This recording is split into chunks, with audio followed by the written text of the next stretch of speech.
नमस्कार दोस्तों, मैं हूं आर के और आज मैं रचना के आधार पर शब्द के बारे में बताने जा रहा हूं। शब्द एक या एक से अधिक वर्णों के मेल से बनी सार्थक ध्वनि को शब्द कहते हैं। जैसे सु जमह र जमह जौ से सूरज बनता है, यह एक सार्थक शब्द है। दूसरा जौ जमह र जमह सु जरसु। जरसु एक निरर्थक शब्द है, अर्थात इसका कोई भी अर्थ नहीं है। अतः शब्द केवल वही कहलाते हैं जिनका कोई अर्थ होता है। शब्दों का वर्गीकरण। शब्दों का वर्गीकरण 5 आधारों पर किया जाता है। नंबर 1 स्रोत, उत्पत्ति या इतिहास के आधार पर। नंबर 2 व्युत्पत्ति, रचना या बनावट के आधार पर। नंबर 3 व्याकरणिक प्रकार्य के आधार पर। नंबर 4 प्रयोग के आधार पर। नंबर 5 अर्थ के आधार पर। नंबर 1 उत्पत्ति, स्रोत या इतिहास के आधार पर। उत्पत्ति, स्रोत या इतिहास के आधार पर शब्द 5 प्रकार के होते हैं। नंबर 1 तत्सम शब्द। नंबर 2 तद्भव। नंबर 3 देशज। नंबर 4 विदेशज। नंबर 5 संकर शब्द। दोस्तों, उत्पत्ति के आधार पर शब्द से संबंधित मैंने पहले ही वीडियो बनाकर रखी है।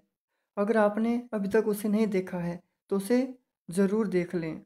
यह आपको ऊपर कार्ड्स में भी मिल जाएगी।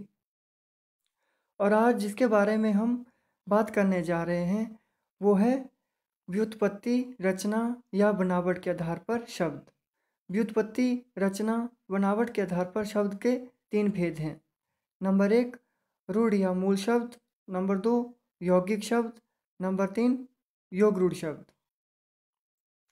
नंबर 1 रूढ़ या मूल शब्द।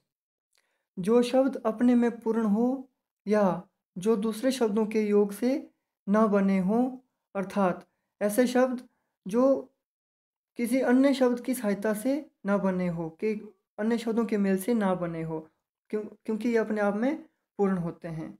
या जिन शब्दों के सार्थक खंड ना हो सके, अर्थात जब इन शब्दों के टुकड़े किए जाते हैं तो कोई सार्थक अर्थ उनसे नहीं निकलता है। ऐसे शब्द रूढ़ या मूल शब्द कहलाते हैं।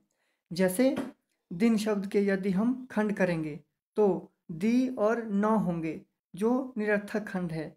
अतः दिन रूढ़ या मूल शब्द है। अन्य उदाहरण जैसे घर, बल, छोटा, घोड़ा, सेना, फूल से सोना, पुस्तक इत्यादि हैं। नंबर 2 यौगिक शब्द।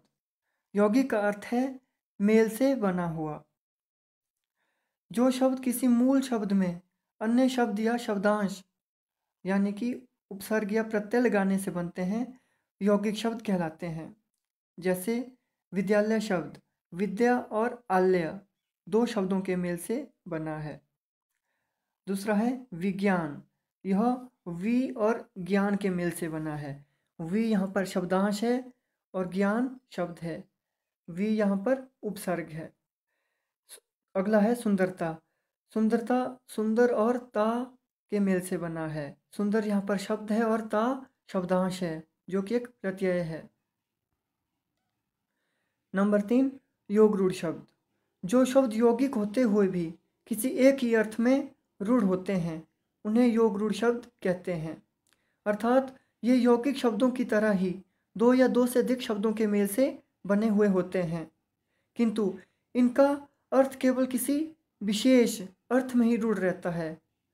यानी कि इनका अर्थ केवल किसी एक के लिए ही एक अर्थ में ही प्रयोग में किया जाता है। जैसे लंबोदर, पीताम्बर, दशानन, नीलकंठ इत्यादि। जिस प्रकार से लंबोदर शब्द का अर्थ है लंबे पेट वाला, किंतु यह गणेश के ही अर्थ में रूढ़ हो गया है। अन्य लंबे पेट वालों को लंबोदर नहीं कहा जाता है।